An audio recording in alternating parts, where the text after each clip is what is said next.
Libreville quand tu bouges, c'est là que je grouille. Je t'en prie, bouge, parce que c'est toi mon blues.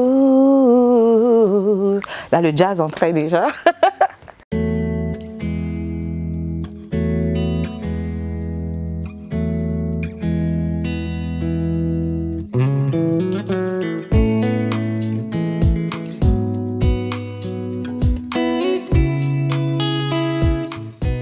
À l'état civil, je suis Aziza encore Nanette Pauline. C'est un prénom qui ne me ressemble pas trop. Souvent on dit un nom qui ne me ressemble pas trop. Bien, je suis issue d'une famille de 9 gosses. Mon père était prêtre, ma mère était religieuse, tous les deux des soutanés, dévoilés. Ils se sont mis ensemble pour faire 11 gosses, dont 8 sont encore en vie. Et c'est une famille chrétienne dans laquelle je grandis avec beaucoup de dogmes, des normes, des principes qui ont également forgé la personne que je suis aujourd'hui et des valeurs que j'essaye de transmettre à mes enfants et notamment à mes élèves, à mes proches. Je suis née en 1974. Après, je suis la mère de 2 magnifiques petits soldats humanitaires. Je suis gabonaise, originaire du Moyen-Ogooué. Voilà. Après, sur la partie ethnique, je suis gabonaise, mais d'origine Fan. Voilà.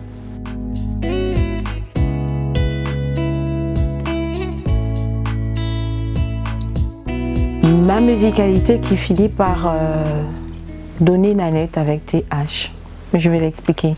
Nanette avec TH, c'est pas un référent français, c'est pas de la langue française. Peut-être bien, mais pas à 80%. Nanette, c'est Nana. Nana, en langue française, c'est la mère. Et puis après, je mets le T et le H parce que bon, je fais une petite fantaisie, bon, terre et humanité en fait. C'était une ambition. C'est toujours une ambition d'être à même de capter et de recevoir tous les éléments positifs de l'univers et de les reproduire sur le plan musical. Je suis fière de l'expliquer, de les décrire ici comme ça aujourd'hui parce qu'à l'époque, je n'étais pas capable de donner cette définition de mon nom.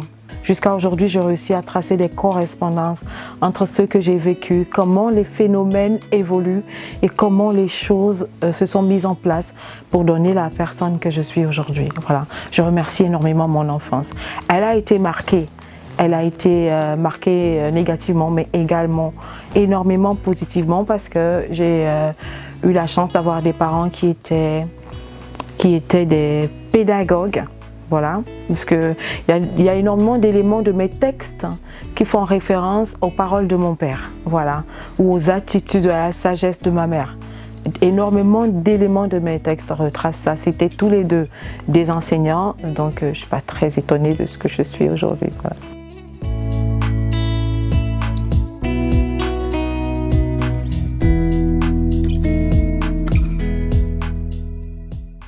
Alors, dans les années 90, j'étais vraiment really pop, comme on dit, really pop, pas fly girl. Fly girl, c'est celle qui va de beat en beat, donc d'instru en instru, qui fait la fly. Ouh, hey, hey, derrière les raps derrière les rappeurs. Voilà, un peu la backeuse féminine. En fait, j'ai pas du tout aimé ça parce que à chaque fois quand les gars m'appelaient, c'était pour les bacs. Hein. Pourquoi? Tout simplement parce que le hip-hop, c'est un milieu macho. Ça, on ne va pas me l'enlever, je le pense vraiment parce que je l'ai senti. Il a fallu se surpasser, il a fallu se forger un moral d'acier pour être là, être présente en tant que femme, défier tous ces mecs-là parce que c'est parfois tu as affaire à des gars qui sont carrément des gars de la rue, qui peuvent être verbalement et physiquement violents, qui peuvent consommer des stupéfiants et arriver au point où ils ne contrôlent pas leurs émotions. Mais j'ai quand même roulé, c'était quand même sur des pincettes et heureusement que j'étais un garçon manqué, je n'ai pas peur de le dire. Hein. Et je tournais toujours avec des garçons, des meutes, des crews, des posses, comme on disait à l'époque. Je n'étais pas une délinquante. J'étais une artiste qui en demandait, qui voulait avoir des expériences de la vie et qui adorait observer les phénomènes humains, sociaux, politiques Et là, j'étais vraiment bien, j'étais réellement bien. Je me suis davantage accrochée quand les gars de mon aussi, comme disait mon groupe, ont raccroché pour vraiment s'adonner à leurs études. Moi, j'avais pas de problème sur le plan scolaire, j'étais à même de mener. Je suis une hyper active, donc je menais et le school, et le basket, et le rap. Et ça perdait un peu les autres. Donc quand ils sont partis, je me suis rabattue du côté de Siaposix et de mes frères de MH. Oh, nzama benyingo. Ayo, nzaka brayi, engungol, engungol, engungol, ayo. Engungol, engungol, engungol. Oh, nzama benyingo, engungol, engungol, engungol, ayo. Ayo, nzaka brayi, engungol, engungol, engungol. Or, en dehors de l'artiste, je peux dire que je ne fais que travailler. Actuellement, je me suis auto-employée, on va le dire ainsi, parce qu'on a monté, je suis très, comme vous avez pu le comprendre, je suis vraiment ancrée dans la communauté religieuse catholique. Donc, il y a 5 ans, on a monté un projet pour faire un appel de fonds. Et nous avons aujourd'hui réussi à construire une cantine scolaire, diététique et éducation alimentaire, j'ai envie de dire. Et depuis 5 ans, c'est cet établissement que je gère. On est capable de recevoir, on a une capacité d'accueil de 250 enfants. Avec la Covid, on a un peu chuté, mais on a fait de la résistance et on est là et on est en train de faire revenir du monde. C'est un travail que je fais avec beaucoup de plaisir parce que j'aime me pencher sur l'outil éducatif, j'aime observer les enfants. C'est les êtres les plus vrais qu'on puisse avoir autour de nous, les plus émotifs également et les plus enrichissants. Donc là, avant d'arriver ici, j'ai dû côtoyer une bonne petite centaine de fous. Voilà, c'est ça mon travail. Je fais une tendance pour une cantine. Je travaille avec les organismes internationaux aussi pour faire valoir mon expertise culturelle. Et en gros, c'est ça, quoi. Voilà, en dehors de la musique, bien entendu.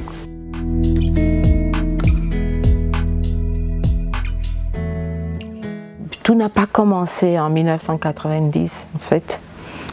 Comme je vous disais, avec mon père, j'ai été éduquée au chant grégorien, en fait, les chants latins.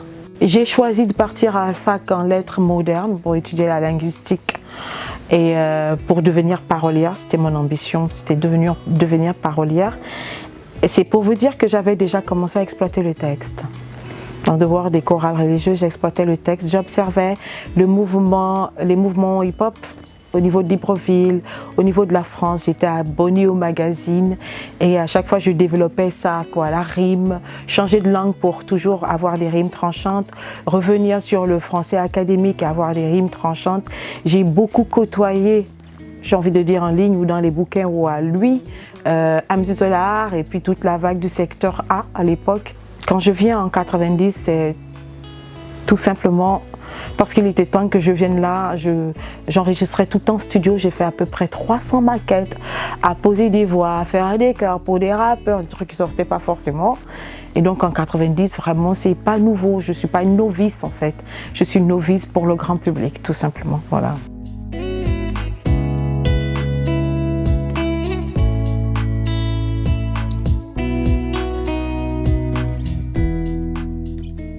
Les moments magnifiques dans la musique, il y en a eu beaucoup.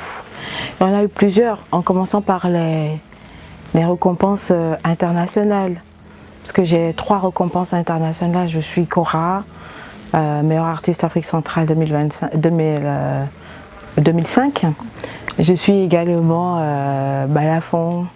Je suis également finaliste RFI. Et je suis également lauréate Culture France. Voilà, j'avais 4 ans. Ce qui m'a valu d'être en formation à l'École internationale des arts Paris 4 pendant 7 mois et j'ai soutenu en chant lyrique dans l'auditorium de cette école justement. Et ça, c'était un des magnifiques moments de ma musique où j'ai continué d'y croire.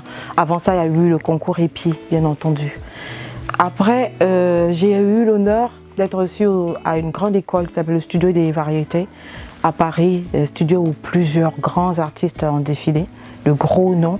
C'était juste émouvant pour moi d'être là et de savoir qu'on m'a passé de niveau 1 au niveau 4 parce que j'étais une magnifique autodidacte, voilà. autodidacte de la voix. Ça, c'était des bons moments, mais ça, c'est la partie académique. Voilà. Après, il y a la partie émotionnelle. Les larmes sur scène. J'ai vécu ça à plusieurs reprises à l'étranger. Les larmes sur scène, la partie émotionnelle. Et de cette partie, les larmes sur scène, je vais vous raconter une histoire qui était des larmes, mais c'était pas mes larmes à moi. C'était pas mes larmes à moi sur scène, c'était au Canada en 2019 où j'ai monté avec une de mes sœurs qui est peintre, elle est dans les arts plastiques, un projet qui s'appelle Inspiration Jumelle, parce que quand je faisais Minga, elle faisait aussi un exposé de peinture et sculpture qui s'appelait Minga. Elle au Canada, moi au Gabon, en train de développer quelque chose en 10 étapes autour de la femme. Donc on s'est retrouvés pour organiser ça sur la scène. Ce que je chantais, c'était ces tableaux. Pourquoi? Parce que dès que je regarde un de ces tableaux, ça me parle tellement que j'improvise une musique et c'était ça le spectacle. En dehors de cette partie, il y avait mon répertoire que j'ai déployé. Et il y a des personnes dans ce monde qui sont à fleur de peau, qui sont plus émotives que les autres. Et pendant que je chante une chanson, il y a une personne qui s'approche, elle gravit les escaliers, c'était vraiment long. Elle part du fond de la salle, elle vient me voir et elle me fait comme ça, j'arrête la chanson. Elle était en larmes, elle me fait « Excusez-moi madame, vous avez chanté une chanson juste avant, je n'arrive pas à m'en défaire, est-ce que vous pouvez la refaire ?» C'était magnifique quoi, c'était juste magnifique. Et elle est restée là debout, figée sur la scène pendant tout le temps. J'ai demandé la permission au public pour sa requête particulière et j'ai refait cette chanson. Elle est restée en larmes, debout, figée pendant toute l'exécution de la chanson sur la scène. Et quand j'ai fini, elle est partie et on a continué le concert. C'était, je pense, jusqu'à présent le plus beau moment de scène pour moi. C'était pas la première fois que quelqu'un pleurait, mais que la personne vienne et me dise d'arrêter ce que je fais pour reprendre, c'était pas encore arrivé. Voilà. Mon bouquet d'amour, gardé dans ma tour. J'aimerais tant que ma foi te délivre, petit conquérant. Va tout doucement, pousse la grande porte du monde, mais fais bien attention. Accompagné par le chant de ma muse, on cherchera ensemble la maquette de ton futur. Veille sur ton soleil, ne laisse pas mourir ton ciel. Je t'aime comme une mère et souvent plus qu'un père. Sam, sam, sam, sam. Sam, sam, sam, sam. Oh, ça. Quel est mon plus grand combat?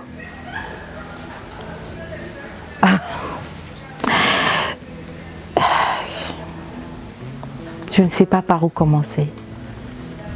Mon plus grand combat serait, je parle par rapport à l'actualité, mon plus grand combat serait apporter à l'artiste gabonais toutes ses lettres de noblesse.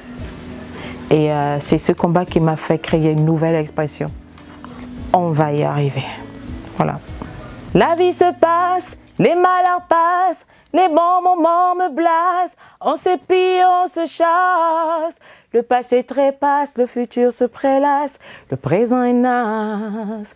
Tout passe, tout trépasse, de tout ce à quoi tu tiens, rien ne t'appartient. Toutes ces ombres et lumières, ce n'est que de la poussière.